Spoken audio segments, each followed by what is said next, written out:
झांकी सजाने के लिए मात्र एक चादर को पकड़ कर, जो कि प्राचीन यवनिका का अवशेष कह सकते हैं उसे, काम चला लेते थे। इसके अतिरिक्त ब्रज में रासलीला के प्रयोग के लिए धर्माचार्यों ने स्थान स्थान पर रास मंडलों का निर्माण कराया।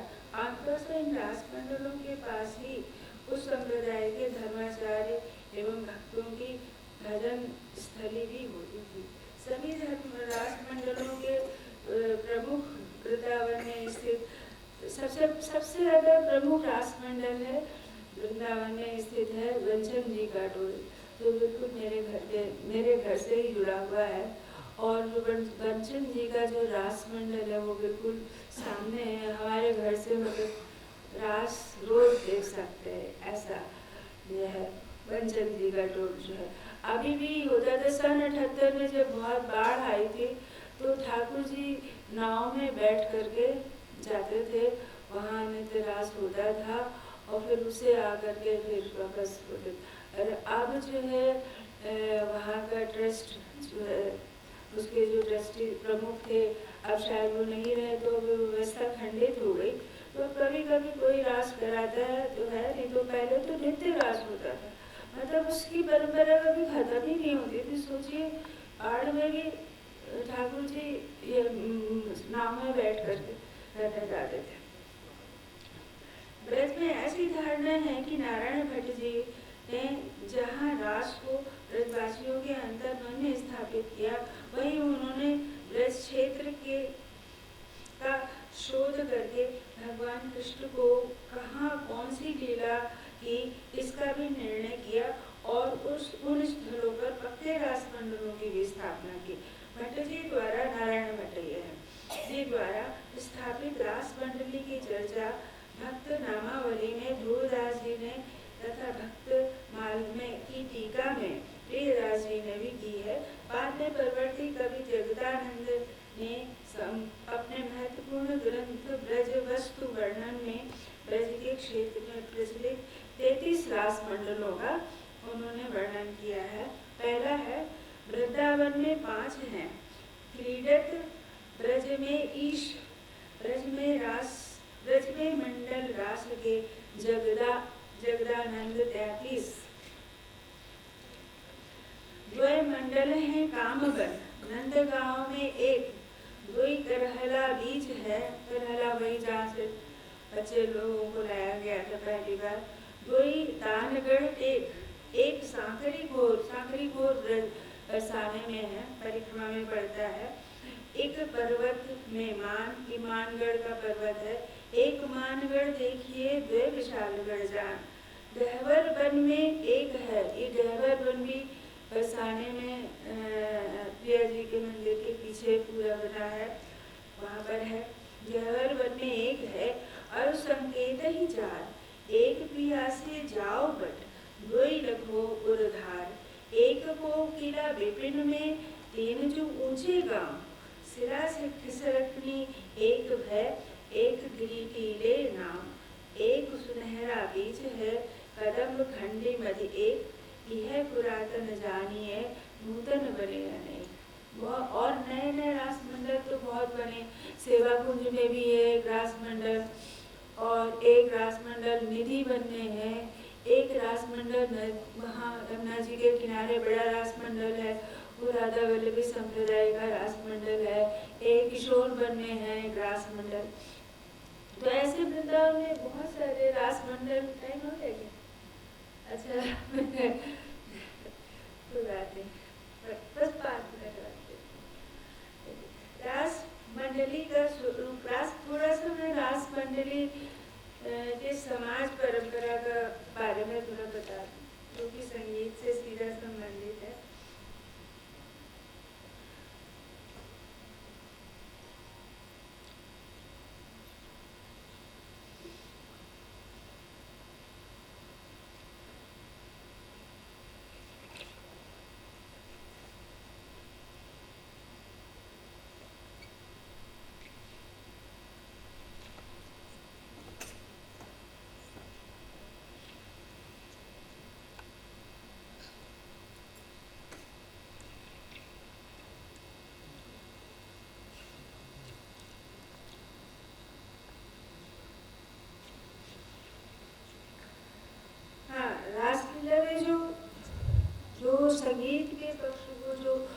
प्रस्तुत करते हैं जो बहुत ही प्रमुख होते हैं, जिन पर संपूर्ण रासलीला रास मंडली की प्रतिष्ठा जो है आधारित होती है, वो उन्हें सामाजिक कहा जाता है। वल्लभ संप्रदाय में उस गाने वाले जो पद गायन वालों को हवेली संगीत गायन कीर्तनिया कहते हैं, क्योंकि वो परंपरा बाद में नाथों द्वारा चली गई, तो इसलिए वहाँ पर हवेलियों में रहते थे ठाकुर जी महाराज, तो इसलिए वो हवेली संगीत की बराबर। ब्रज में आज भी राधा वल्लभी संप्रदाय हो या स्वामी हरदास जी का संप्रदाय, निम्बार्क संप्रदाय, किसी भी संप्रदाय में जहाँ भी वाणी साहित्य का गायन होता है, वहाँ पर गाने वालों को समाजी कहते हैं। और ये समाजी शब्द जो है आज का नहीं है, बहुत पुराना है।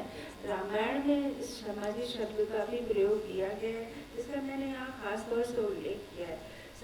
संगीत में निपुण रासधारी रासलीला में गायन वादन का कार्य करते हैं, वे रासलीला के समाजी कहलाते हैं। ये समाजी रासलीला मंडप के बीच में भगवान के सिंहासन के ठीक मंच के सामने दूसरी ओर या दाईं ओर सुविधाजनक बैठते हैं। संगीत के क्षेत्र में अध्ययन की दृष्टि से ये समाधि शब्द बड़े ही महत्व का है, जिसका प्राचीन इतिहास है। रामायण काल में लिखित रूप से गीत वाद्य एवं नृत्य के समुदाय उत्सव करने वाले लोगों को समाजी कहने की परंपरा थी।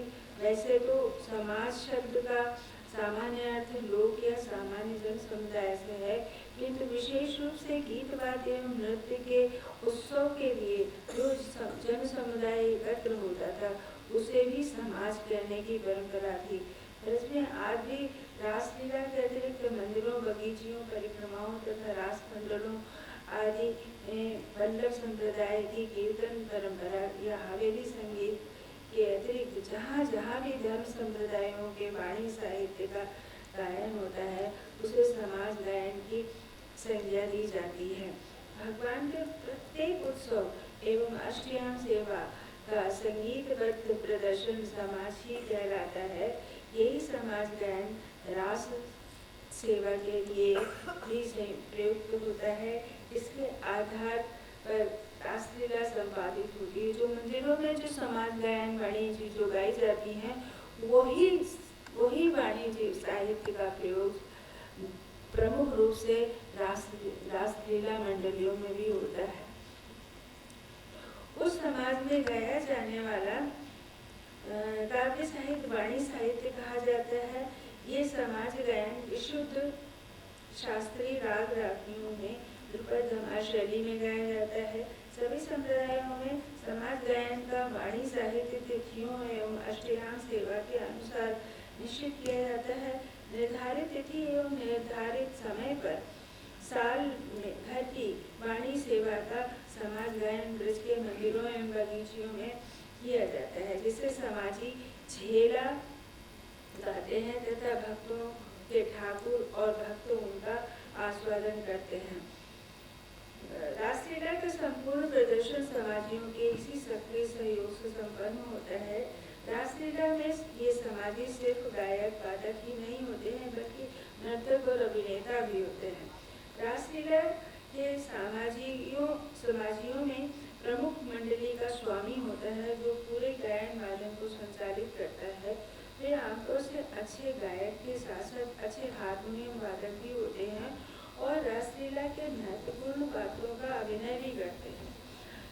एक या दो समाजी तबले पर या पखावज पर होते हैं और एक समाजी सारंगी या बांसुरी पर, और विशेष रूप से मंजीरा और झांझ घंटवाद्य को बजाने की भी परंपरा है। दो समाजी होते हैं, ये दो समाजी मंजीरा और झांझ बजाने के लिए, एक दो समाजी झेला देने के लिए यानी कि साथ में गाने के लिए होते हैं। पूरे समाज गायन में तबला वादन, बांसुरी, सारंगी नहीं गाते, परंतु अन्य सभी सदस्य अपने वाद्यों के वादन पूरे उसमें जो तबला बजाने वाला गाता है और तबला भी बजाता है, सिर्फ जो है, जो सारंगी बजाता है या जो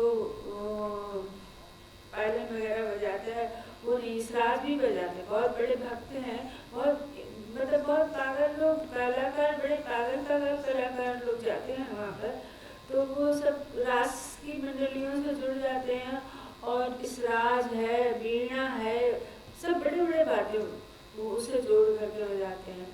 तो वो अपनी सेवा जो है वो फ्री में करते हैं, उसकी कोई निश्चित प्रसाद पाते हैं और कुछ नहीं।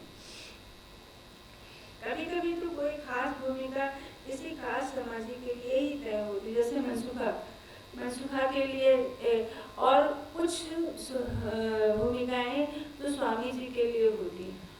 जैसे कि खास तौर से आपके ये जो रामस्वरूप जी थे, रामस्वरूप शर्मा, आपने सुना होगा, रासलीला मंडली के ये थे, उनकी मंडली थी। तो वो जो है सुदामा का गाते थे और सुदामा का पाठ करते थे, और अगर वो सुदामा चरित्र नहीं करें तो समझो बस फिर लीला एकदम खराब है। सभी लोगों की इच्छा होती थी कि वही सुदामा का ये करें। इसी तरह कुंवर पाल जी का था कि वो शिव का जो लीला में जो स्वरूप होता है उसको वो अवश्य करते थे, और कोई कोई न करे, पर शिव जी का कुंवर पाल जी किया करते थे। यदि वहाँ यदि उस भूमिका को नहीं निभाते हैं तो लीला में वह रस नहीं आता है। रासलीला के दर्शक भक्तगण भी ये लीला प्रदर्शन देखते देखते इतने अभ्यस्त हो जाते हैं कि उनके विशेष गुणों की विशेष समाजी को ही भूमिका निभानी होती है। सभी समाजियों को ध्रुपद, धमार, कवित्व, छंद, भजन, एक रसिया आदि कंठस्थ होते हैं, झूलना भी गाते हैं वहाँ पर, कंठस्थ होते हैं। यदि कोई ऐसी लीला की जाती है जो कभी कभी ही मंच पर संपादित होती है तो उससे संबंधित वाणी साहित्य स्वामी जी को कंठस्थ होता है, यह वाणी जी को सामने रख करके उसे गाते हैं, जिससे अन्य समाजी झेला देकर दोहराते हैं।